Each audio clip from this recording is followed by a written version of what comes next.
Shalom kawan-kawan, kita masuk dalam apologetika bagian kelima. Islam bertanya dan iman Kristen menjawab.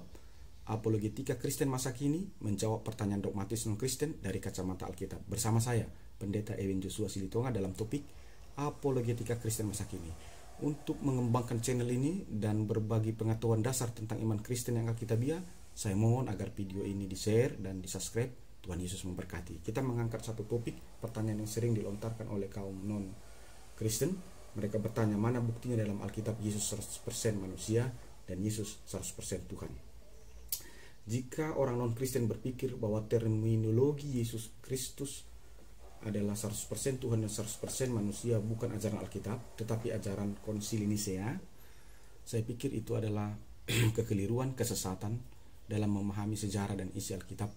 Dan kekeliruan itu muncul ketika para mualaf untuk mendongkrak popularitasnya dalam agama barunya, dia sedang membengkokkan kebenaran sejarah. Nah, harus ditegaskan dan diterangkan bahwa Alkitab sudah ada pada periode 100 sebelum Masehi sampai 100 Masehi. Dan Alkitab sudah menerangkan di dalamnya hal-hal kemanusiaan dalam diri Yesus Kristus. Dan sekaligus Alkitab menuliskan tentang hal-hal mengenai ketuhanan dalam Yesus Kristus. Dan 225 tahun kemudian setelah Alkitab ada, yang di dalam Alkitab itu menerangkan adanya kemanusiaan dan ketuhanan dalam Yesus Kristus, terjadi perdebatan. Bagaimana sih hubungan antara kedua tabiat itu, hubungan kemanusiaan dan ketuhanan di dalam Yesus Kristus itu? Nah, perdebatan ini diselesaikan dalam Konsili Nisea, Konsili Kalsedon dan Konsili Konstantinopel. Jadi adalah fitnah yang keji dan kesesatan yang luar biasa jika dikatakan seolah-olah ajaran Yesus adalah Tuhan. Itulah adalah hasil konsili, bukan ajaran Alkitab. Itu kesesatan yang besar dan fitnah yang sangat kejam. Berikut ini akan dipaparkan bukti Alkitabiah yang dicatat di dalam ayat-ayat Alkitab yang menerangkan Yesus itu memiliki tabiat kemanusiaan 100% dan memiliki tabiat ketuhanan 100%. Saya mengangkat 12 dalil untuk menerangkan bahwa Yesus itu manusia 100%, dan saya mengangkat 12 dalil untuk menerangkan bahwa Yesus itu Tuhan 100%. Kita akan pertama membahas 12 dalil di dalam Alkitab yang menerangkan bahwa Yesus itu 100% manusia. Yang pertama, dalam Lukas 2 ayat 6-7 dikatakan Yesus itu dilahirkan dari rahim perempuan, layaknya semua manusia dilahirkan dari rahim perempuan. Yang kedua, dalam Lukas 2 ayat 21 diterangkan bahwa Yesus itu disunat, layaknya seluruh manusia yang percaya disunat. Yang ketiga, Yesus itu dibaptis dalam Lukas 3 ayat 21-22, layaknya manusia yang percaya juga harus dibaptis. Yang keempat, dalam Lukas 4 ayat 1-13, Yesus dicobai, layaknya manusia yang lazimnya dia akan dicobai oleh iblis. Yang kelima, Yesus berdoa, layaknya manusia yang percaya yang harus berdoa kepada Tuhannya, dalam Lukas 4 ayat 1-13. Yang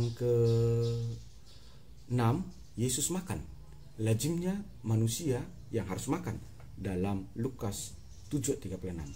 Yang ketujuh, Yesus haus dan minum, layaknya manusia biasa yang haus dan minum, Yohanes 19 ayat 28-30. Yang kesembilan, Yesus tidur, layaknya manusia yang harus tidur, Lukas 8 ayat 23. Yang kesembilan, Yesus bersedih dan Yesus menangis, layaknya manusia yang pasti bersedih dan menangis, dalam Lukas 19 ayat 41. Yang kesepuluh, Yesus bisa merasakan kesakitan ketika dia dipukul, ketika dia dicambuk, dia menjerit kesakitan, ketika dia disalib dia menjerit kesakitan. Layaknya manusia yang akan jika dilakukan kekerasan kepadanya pasti akan merasakan kesakitan, seperti dalam Matius 27 ayat 46. Yang ke-11, Yesus bisa dilukai tubuhnya, layaknya manusia yang jika akan dilukai pasti tubuhnya terluka, dalam Yohanes 19 ayat 31-37. Yang ke-12, Yesus mengalami kematian dalam Lukas 23:46, layaknya semua manusia pasti akan mati. Itulah 12 dalil yang saya angkat di dalam ayat-ayat Alkitab bahwa memang Yesus itu 100% manusia. Tapi tidak boleh berhenti di situ. Kita harus melihat Alkitab ini secara seimbang. Apa kata Alkitab tentang Yesus Kristus? Dan di dalam Alkitab juga kita menemukan bahwa ada bukti yang diberikan Alkitab bahwa dia juga 100% Tuhan. Saya angkat 12 dalil untuk di dalam Alkitab menerangkan bahwa dia 100% Tuhan. Yang pertama, dalam Yohanes 1 ayat 1 dikatakan bahwa Yesus adalah firman Allah yang menjadi manusia. Saya pikir orang sering bertanya begini, apakah Yesus itu diciptakan atau bagaimana katanya? Lalu pertanyaannya sama saja, apa menurut mereka bahwa firman Allah itu adalah ciptaan? Saya pikir Allah dan firman-Nya tidak bisa dibedakan. Dalam Yohanes 1 ayat 1 dikatakan bahwa Yesus itu adalah firman Allah. Dan ketika Yesus dikatakan sebagai firman Allah, dabarim atau logos, tentu Yesus itu adalah Tuhan. Kedua, Yesus itu adalah pencipta. Dalam Yohanes 1 ayat 3. Karena itu dikatakan bahwa segala sesuatu dijadikan dengan firman dan di dalam firman. Karena itu dikatakan ketika Allah mencipta langit dan bumi, Yesus sudah ada di sana dan dia penciptanya. Karena Allah menjadikan dengan firman. Dan Yesus itu adalah firman Allah itu sendiri dalam Yohanes 1 ayat 3. Yang ketiga, Yesus itu suci. Dalam Lukas 1 ayat 35. Alkitab sudah katakan bahwa di dunia ini tidak ada manusia yang suci, tidak ada yang kudus. Alkitab sudah katakan bahwa semua manusia berdosa, semua jatuh pada dosa. Dan ketika Yesus dikatakan dia adalah suci, hanya ada satu yang suci, pribadi yang suci. Namanya adalah Allah, Tuhan Allah. Dan tidak ada manusia yang suci. Lalu Allah menyucikan manusia yang tidak suci itu melalui kesuciannya. Tapi Alkitab mengatakan Yesus itu suci.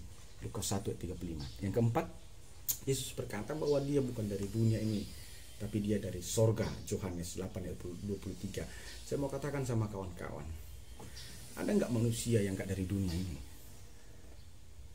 Jadi ketika Yesus berkata aku bukan dari dunia ini, ya sudah menerangkan dia adalah Tuhan. Dia tidak mungkin, karena tidak mungkin Yesus manusia. Kalau dia manusia, dia pasti dari dunia ini. Yang kelima, Yesus mengampuni dosa. Lukas 7 ayat 48. Coba kawan-kawan pikirkan, ada nggak manusia mampu mengampuni dosa? Bagaimana mungkin orang yang berdosa mengampuni dosa? Tidak mungkin. Yang benar adalah orang yang tidak berdosa yang mengampuni dosa. Dan hanya ada satu pribadi yang bisa mengampuni dosa. Namanya Tuhan Allah.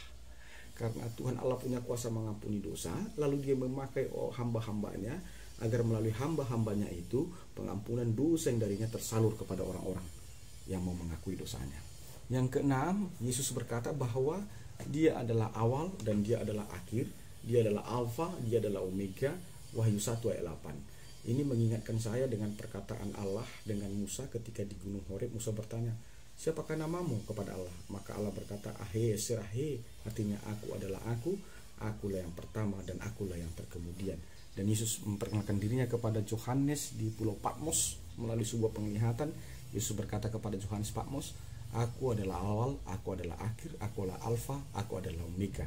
Wahyu 1 ayat 8. Yang ke-7, dalam Lukas 8 ayat 5 diterangkan bahwa Yesus Maha Kuasa dan semua alam tunduk kepadanya. Saya pikir tidak ada manusia yang bisa menundukkan alam secara totality, tidak ada.